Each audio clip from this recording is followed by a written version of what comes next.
Hello everyone, welcome back to my channel Sirisha Physics.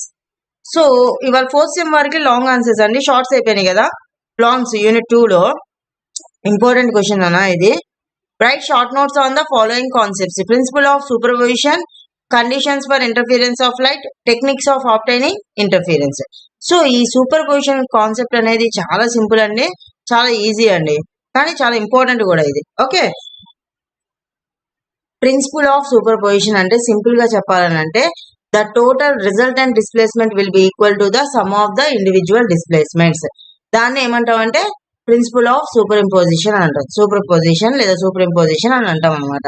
So ఇక్కడ ఏం చెప్తున్నానా, the total resultant displacement will be equal to the sum of the individual displacements. Simple గా చెప్పాలనంటే so ఇక్కడ వీడు ఏం చెప్తున్నాడు చూడన్నా, ప్రిన్సిపల్ ఆఫ్ సూపర్ ఇంపోజిషన్ అంటే principle of superimposition is the most important principle in wave optics. It is used to find the resultant disturbance produced due to the number of simultaneous disturbances. అంటే నా ఆ total resultant displacement ని calculate చేయడానికి ఈ principle of superposition ని use చేస్తాం. అంటే ఏంటి రిజల్టెంట్ డిస్ప్లేస్మెంట్ అంటే అది ఎక్కడి నుంచి జనరేట్ అవుతుందనా, already produced due to the number of simultaneous disturbances, అంటే ఇండివిజువల్ డిస్టర్బెన్సెస్ అనమాట. So, the principle of superposition states that the resultant displacement of two or more overlapping waves at any point and time can be found by adding the instantaneous displacements at the point produced due to the individual waves. Okay, అంటే ఏంటన్నా ఒక్కొక్క individual waves నుంచి ఒక్కొక్క disturbance అనేది create అవుతుంది కదా. అంటే ఏం లేదన్న ఇంటర్ఫిరెన్స్ ప్యాటర్న్ ఇవన్నీ అబ్జర్వ్ చేస్తాం కదా. సో అలా 2 వేవ్స్ కానీ 2 కంటే ఎక్కువ వేవ్స్ కానీ ఇంటర్ఫియర్ అయినప్పుడు, అంటే సూపర్ ఇంపోజిషన్ జరిగినప్పుడు ప్రొడ్యూస్ అయ్యే డిస్ప్లేస్మెంట్ అనమాట. ఇండివిజువల్ గా ఒక్కొక్క సోర్స్ ది తీసుకుంటాము, వీటన్నిటిని కంబైన్ చేస్తే వచ్చేది ఒకటి రిజల్టెంట్ అవుతుంది అనమాట. సింపుల్ గా కింద చెప్తే చూడండి, in other words the resultant displacement is the sum of individual displacements. Resultant displacement will be equal to the sum of the individual displacement. ఒక్కొక్క వేవ్ నుంచి వచ్చిన డిస్ప్లేస్మెంట్ ని యాడ్ చేసుకుంటూ పోతే ఆ వచ్చేదే దాన్ని ఏమంటాం, ఆ సమ్ నే రిజల్టెంట్ డిస్ప్లేస్మెంట్ అని అంటాం అనమాట. Okay, so condition for interference of light already మనం చెప్పుకున్నామండి షార్ట్ ఆన్సర్స్ లో. So techniques of obtaining interference. Techniques అంటే ఏమున్నాయి, depending on the mode of production కానీ లేదా ఇంటర్ఫిరెన్స్ ప్యాటర్న్ కానీ బేస్ చేసుకొని they are divided into 2 types అనమాట. అంటే ఏంటి, ఇంటర్ఫిరెన్స్ ప్యాటర్న్ ఎలా ప్రొడ్యూస్ అవుతుంది అనే దానికి 2 డిఫరెంట్ వేవ్స్ ఉన్నాయి. అవేంటన్నా, interference due to the division of wave front, interference due to the division of amplitude. Wave front అంటే ఇంటర్ఫిరెన్స్ ప్యాటర్న్ రెండింటిలో మనం అబ్జర్వ్ చేసేది. అందులో 2 డిఫరెంట్ టైప్స్. ఎలా అబ్జర్వ్ చేస్తామంటే ఫస్ట్ వన్ వచ్చేసి division of wave front. Wave front division నుంచి observe చేసే ఇంటర్ఫిరెన్స్ ప్యాటర్న్ ఒకటి, డివిజన్ ఆఫ్ ఆంప్లిట్యూడ్. ఇవి 2 డిఫరెంట్ టైప్స్. అవేంటో చూద్దాం. Interference due to the division of wavefront అంటుంది. In this phenomenon, coherent sources are obtained by dividing the wavefront. చూడన్నా, coherent sources అంటే ఏంటన్నా, 2 individual sources అనమాట. They are in same phase. దాన్ని ఏమంటాం అంటే కోహరెన్స్ అని అంటాం. అంటే క్రస్ట్ తో ట్రావెల్ చేస్తూ మళ్ళీ క్రస్ట్ దగ్గర అది ఆగింది అనుకున్నాను, దాన్ని కోహరెన్స్ అని అంటాం. They are in same phase అనమాట కోహరెంట్ అంటే. ఓకే, సో ఇక్కడ మనం ఏం తీసుకుంటున్నాం, coherent sources are obtained by dividing the wave front. Coherent sources ఎలా వేవ్ ఫ్రంట్ డివిజన్ వల్ల కోహరెంట్ సోర్సెస్ అనేవి ఫామ్ అవుతాయి అంటే into 2 parts. This can be achieved by placing lenses or mirrors or biprisms such as Fresnel biprism, Lloyd's mirrors or billet split lenses. ఇక్కడ ఎలాగా divide చేస్తాం madam మనం wave fronts అని అంటే, ప్రిజమ్స్ లేదా మిర్రర్స్ ని యూజ్ చేసి మనం ఒక వేవ్ ఫ్రంట్ ని క్రియేట్ చేసుకుంటాం అనమాట. అదే వేవ్ ఫ్రంట్స్ ఎలా ప్రొడ్యూస్, అందుకే ఏమంటున్నాం డివిజన్ ఆఫ్ వేవ్ ఫ్రంట్ అని అంటున్నాం. అంటే ఏంటి, కోహరెంట్ సోర్స్ యొక్క వేవ్ ఫ్రంట్ ని డివైడ్ చేయడం అంటే ఎలాగా చాక్ తీసుకొని కట్ చేస్తామా, కాదు కదా. అక్కడ యూజ్ చేసే మెటీరియల్ ఏంటంటే డివైడ్ అవ్వడం అని అంటే మిర్రర్స్ కానీ ప్రిజమ్స్ కానీ బైప్రిజమ్స్ కానీ ఫ్రెనెల్స్ బైప్రిజం అని లాయిడ్స్ మిర్రర్స్ అని ఇలా డిఫరెంట్ యూజ్ చేసుకొని వేవ్ ఫ్రంట్ ని డివైడ్ చేసుకుంటాం. So the 2 segments of the same wave front follow different paths and get united on a screen to produce a fringe pattern or interference pattern. ఇలాగా ఒక wave front అనేది divide అయిపోయి అవి 2 directions లో travel చేస్తూ వెళ్ళి ఒక స్క్రీన్ మీద అది ప్యాటర్న్ అనేది మనం అబ్జర్వ్ చేస్తాం. ఆ ప్యాటర్న్ ఏమంటాం మనం, ఇంటర్ఫిరెన్స్ ప్యాటర్న్ లేదా ఫ్రింజ్ ప్యాటర్న్ అని అంటాం అనమాట. సో ఇంకొకసారి చెప్తున్నా చూడండి, interference due to the division of wave front అంటే ఏం లేదన్నా, కోహరెంట్ సోర్స్ యొక్క వేవ్ ని తీసుకొని దాన్ని డివైడ్ చేసుకుంటాను, డివిజన్ చేస్తాను. ఎలా అంటే బై యూజింగ్ మిర్రర్స్ గానీ బై ప్రిజం గానీ. అలా డివైడ్ అయిన wave front it travels in 2 different directions and they are meeted at a screen. That means we are observe the fringes on the screen or interference pattern anamata. This is known as the interference of the interference due to the division of wavefront అని అంటాం. Next వచ్చేసి interference due to the division of amplitude నాన్న. Amplitude వచ్చేసరికి ఏమవుతుంది? In this phenomena, the amplitude of the light beam is divided into 2 components, namely transmitted component and reflected component. This can be achieved by partial reflection or refraction at a source. చూడండి నాన్న, ఇదేంటన్నా amplitude division అని అంటున్నాము. Amplitude అంటే ఏంటి? Amplitude of the light ray is divide into 2 components. ఏంటది? Transmitted component and the reflected component కింద divide అవుతుంది. This can be achieved by, divide అయింది కదా, ఎలా డివైడ్ అయింది? పైనేమో మనం మిర్రర్స్ బై ప్రిజమ్స్ యూజ్ చేసాం. ఇక్కడ ఏం యూజ్ చేస్తాము? Partially reflected or refraction on at a surface.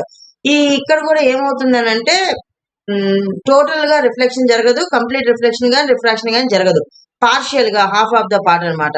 So the optical elements used for obtaining amplitude division are beam splitters or mirrors. ఇక్కడ ఏం యూజ్ చేస్తానన్నా ఆంప్లిట్యూడ్ ని డివైడ్ చేయడానికి స్ప్లిట్టర్స్ ని గానీ మిర్రర్స్ ని గానీ యూజ్ చేస్తాం అనమాట. So the 2 pairs of the same light follow different path and get united on screen to produce the fringe pattern or interference pattern. రెండు సేమే ఉన్నాయండి. అక్కడ యూజ్ చేసేది మిర్రర్స్, ప్రిజమ్స్, బై ప్రిజమ్స్ అన్ని యూజ్ చేస్తాం వేవ్ ఫ్రంట్ డివిజన్ కి. ఇక్కడ amplitude division కి మిర్రర్స్ గానీ స్ప్లిట్టర్స్ గానీ యూజ్ చేస్తాం అనమాట.